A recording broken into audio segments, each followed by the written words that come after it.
This is episode 7, or the 7th day of my daily live stream here. My name is Melvin, and welcome everybody. So let's just get down to episode 7. Now, today, episode 7, what I'd like to talk about actually stems from what has happened today. Today, I had to bring my child to the hospital because he was complaining of a condition, and it's been bothering him and it's bothering us as well. And so as a result of that, we wanted to give everybody a peace of mind, and the only way to give everyone a peace of mind is to take him to the hospital. And that was what exactly I did. Hi, Hunaid. I hope I got your name correct. Okay, so I brought him to the hospital, and the doctor did a series of tests. And when the test came out, it was a little shocking to me because the doctor said that my son is actually experiencing loss of hearing. It was a little difficult for me to take because it is something that I never expected that to be the case. But nonetheless, I accepted what was told to me. That said, I would also want to be making sure that the test is whether the test it's accurate or not. And that leads me to kind of look at this whole situation at hand, because it's pretty tense and it's also pretty intense, because here I am,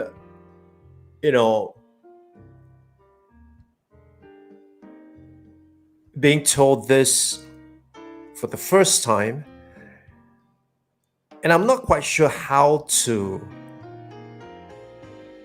take the news. And so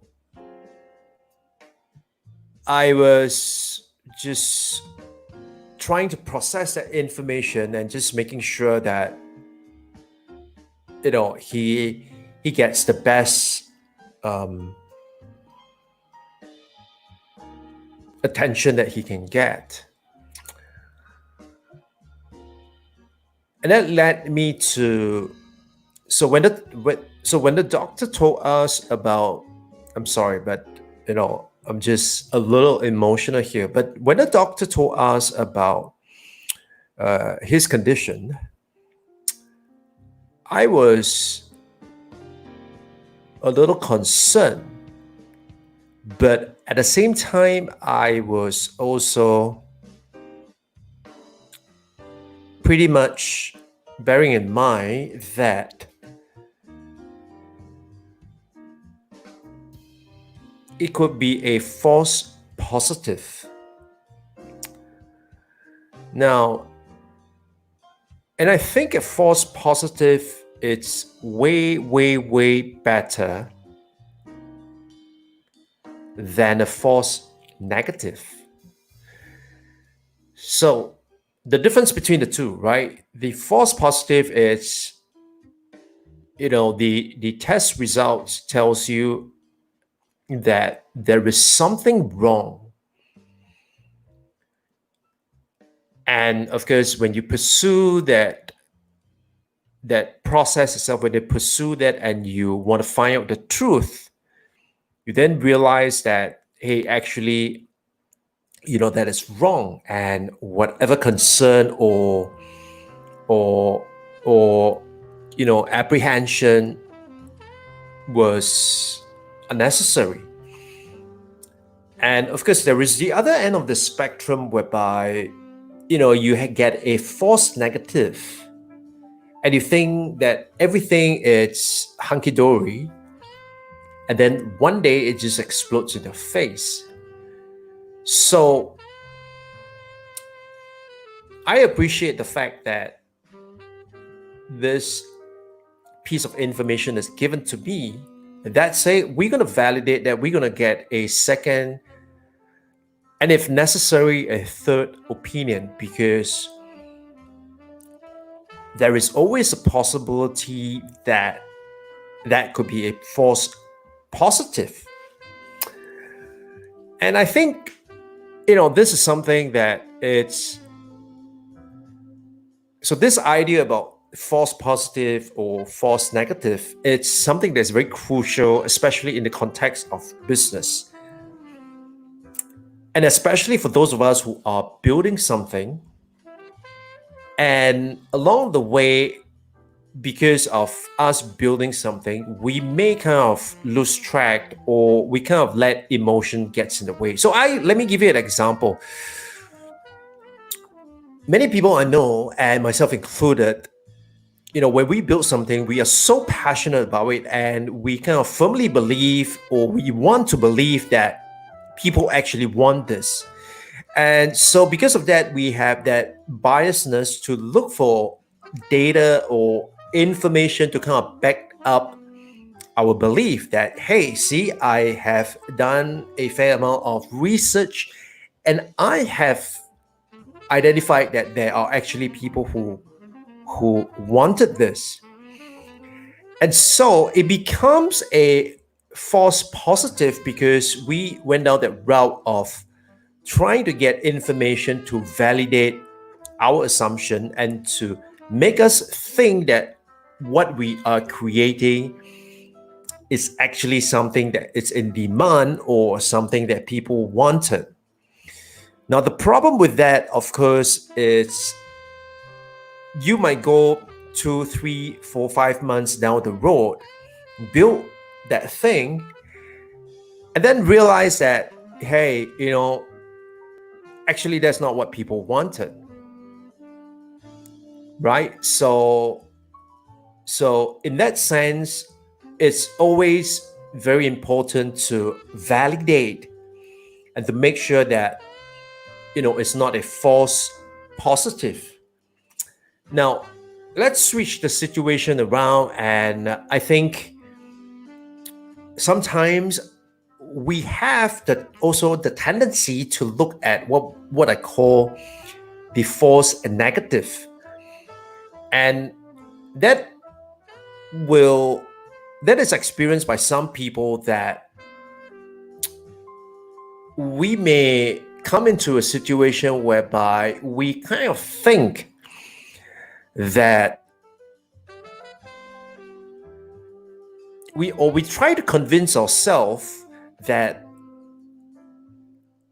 we are not worthy, right? And so that's typical in a situation where people experience what I call the imposter syndrome.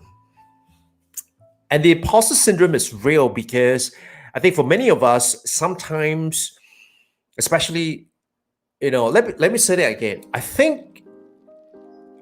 Let me say that again. The imposter syndrome is real, because there are many of us who have the talent, who have the expertise, who have the experience, and yet we think to ourselves, who am I to believe that I could help someone with what I know?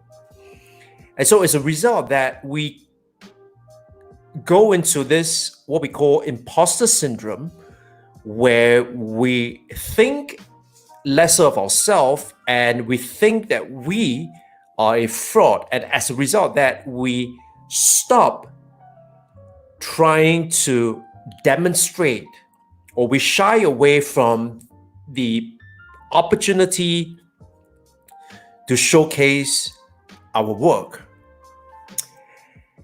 And that's equally damaging because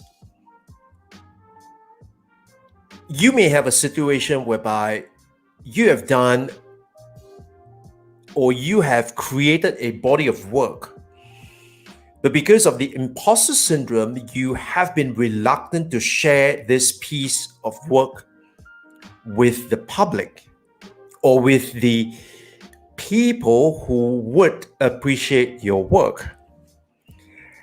And so when you fail to do that, right, you kind of keep it and you do not share it with the right audience. What that happens is, like, Horman say there,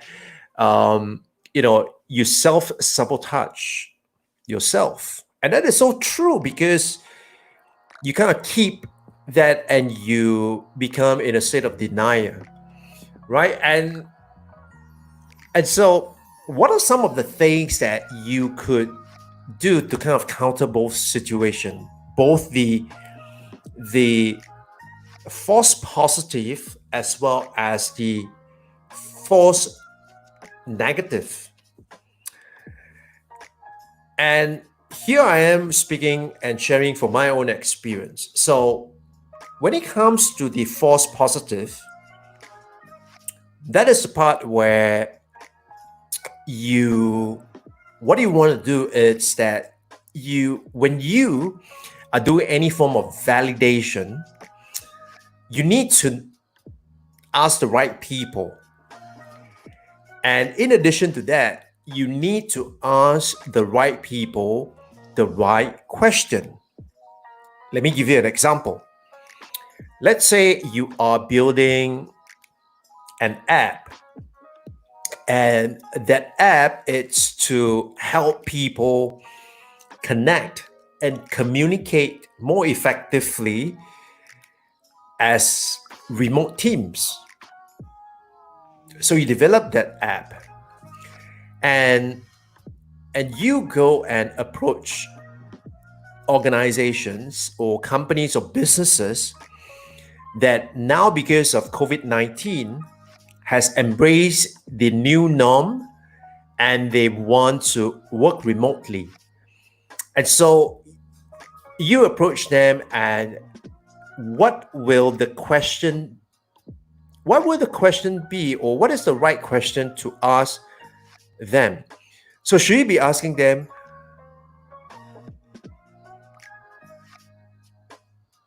do you think that having an app to better communicate and connect with your remote team be useful?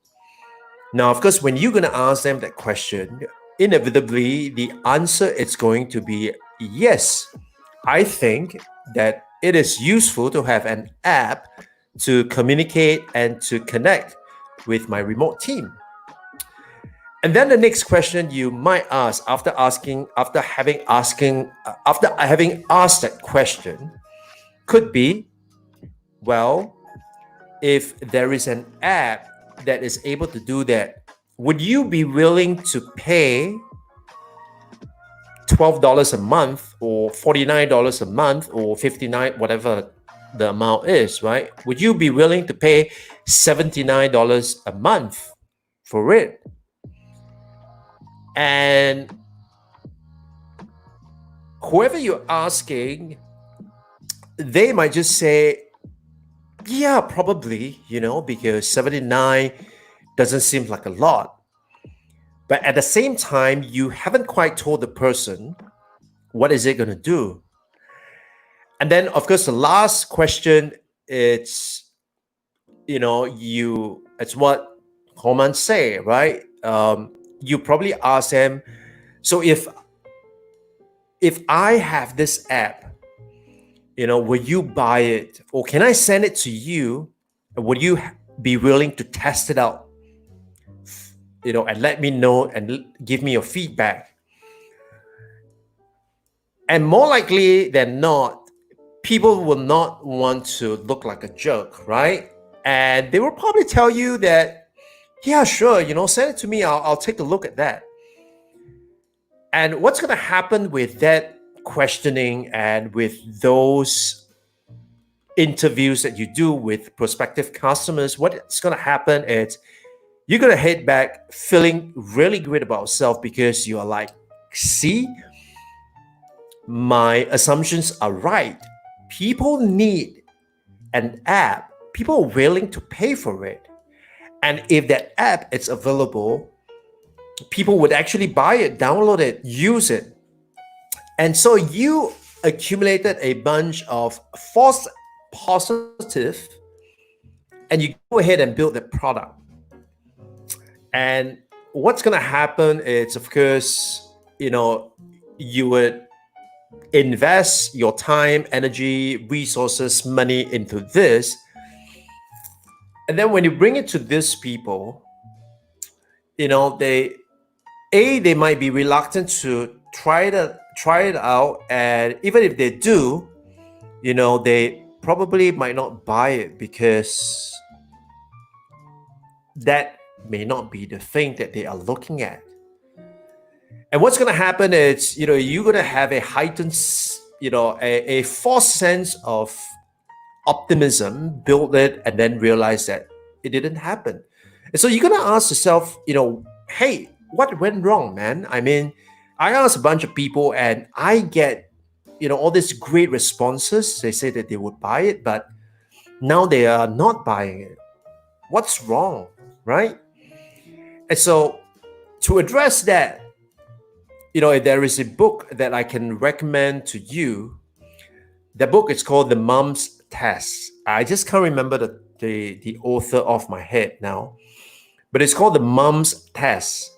And if there is any book that you want to read to help you sharpen your questioning ability or your ability to ask questions with precision to be able to give you the information that you need so that you do not fall into a situation of a false positive, that book is the book that you want to read. Right? So a very quick one is, instead of asking them about your idea, the best way to approach this is actually to ask them about their life, their struggles, their problem, right? So instead of asking them, would you think that a app to better connect and to better communicate with your remote team would be good? Instead of asking them that, perhaps the first question to ask them is, hey, so now that you have this new norm of working, what are some of the positive side and what are some of the negative side of working remotely? Exactly, that's by Rob Fitzpatrick. Thank you, Homan. So instead of asking them that, is to ask them, now with this new normal, how are you working? What do you like about it? What do you not like about it? What are some things that you are experiencing in terms of, having a remote team? And that's where they will tell you like, oh, you now don't get me started. We have this thing and with this and that, the kind of thing.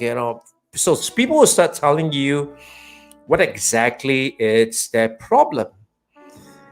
And the next best question to ask them about their problem is to ask them, so what have you done to try to resolve that? So for example, if they say that, well, the worst problem with working remotely is trying to get everyone focused on during the meeting when people have their kids running around in the house, for example, and so it's to get them to describe the problem, number one. Number two is then to get them to describe what is it that they have done to resolve that problem, right? And so once they kind of tell you, oh, this is what we've done to resolve that problem, the next best question to ask them would be, how is that working? What was good? What was not good? And that's where they start telling you, like, yeah, we tried this and it worked for a bit, but it's just too much effort. They will start describing their pain. And it's usually from that third question that you would be able to identify whether are they just simply complaining, or are they complaining and they would actually pay money to resolve that problem. And so, to deal with false positive is to ask people better questions. And to ask people better questions, the best way I could kind of summarize it for you is first ask them how they are coping with it, right? That is to surface, what they like about it, what they do not like about it. Secondly is to ask them what have they done to resolve the thing that they didn't like about it, right? And then the third thing is then to ask them, how has that worked for them? And, is that something that is recurring, or is that something that is one-off? All right. So that's to deal with the false positive. Now let's talk briefly about the other aspect of it, right? Which is the part that we kind of self-sabotage ourselves, where you have that imposter syndrome. And I think the best way to deal with the imposter syndrome is to, I don't know, but the way I have approached it is to basically start identifying who may be the people that could benefit from the work that you're doing.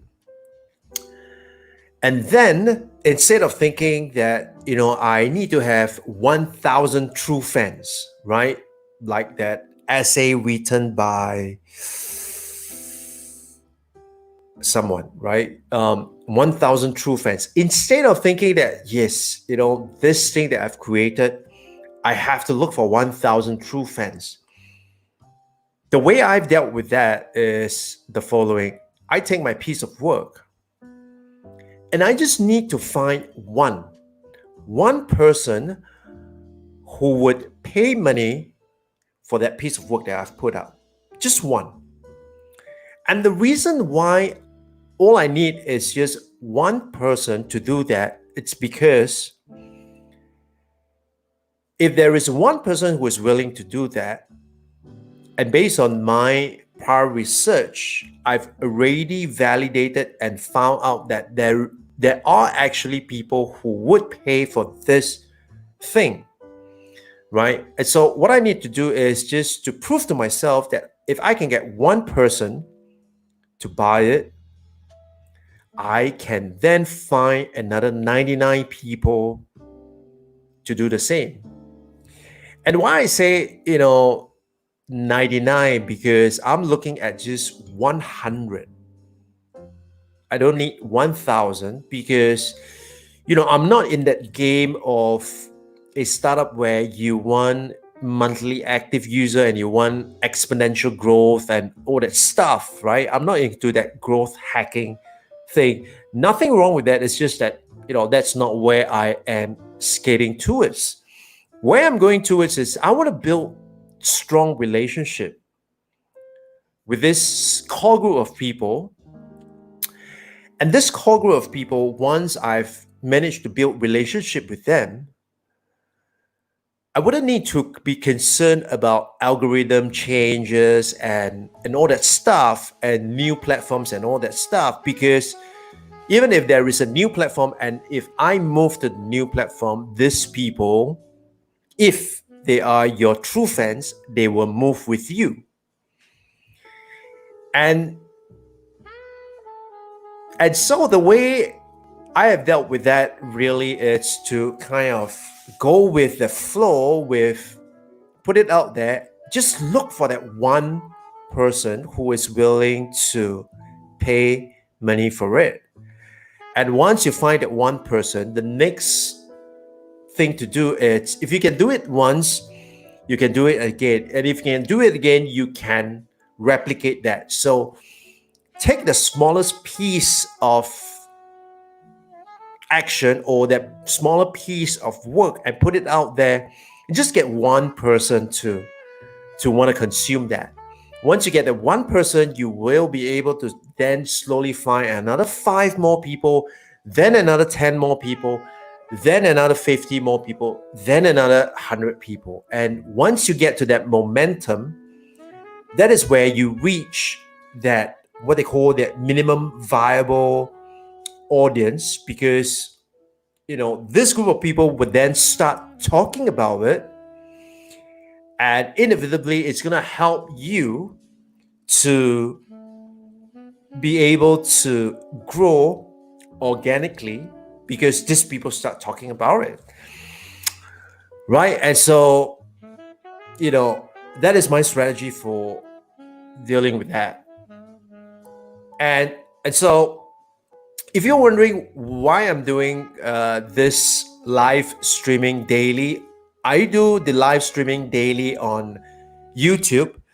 And so if you are, if you want to make sure that you get a chance to be informed about when I publish a show on YouTube, just head on down to melvin.tv, right? MELVYN.tv, and make sure you subscribe and hit the bell, because whenever a video goes out, you will get notified.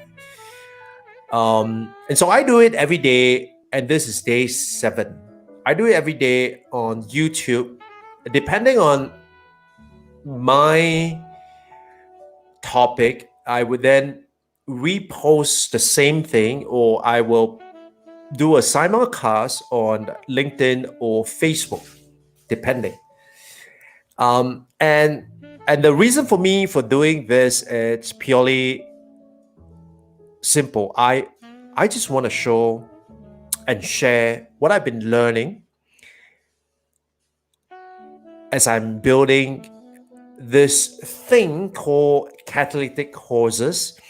And catalytic horses, basically, it's I think the problem with online learning is that sometimes you attend an online course and it's just too much information, or you attend an online course, it's just too much information that you can actually Google it yourself, by the way, or it's just a bunch of information, but there is very little real world application for you.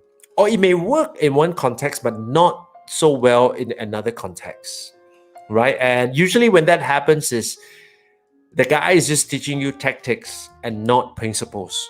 Okay, so you got to get that straight. So I'm building a business around the idea of creating catalytic horses, and I have a framework for that.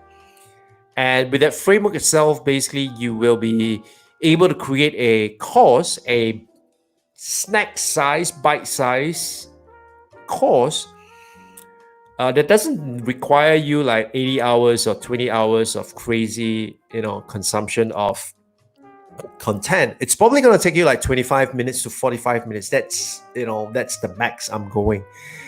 And at the end of it, you will learn something, and you will be able to put it into, implementation, right? And so that is like content creation, but to a higher level, because you actually solve a problem and you actually provide advice that works. And that's where I'm at. Okay, so I'm gonna sign off now because it's way past 20 minutes, and that's actually the amount of time that I will stream. Nonetheless, it's been nice talking to you. Thank you, Homan, and for leaving me your comments and being participative. And I'll talk to you again soon. Bye bye.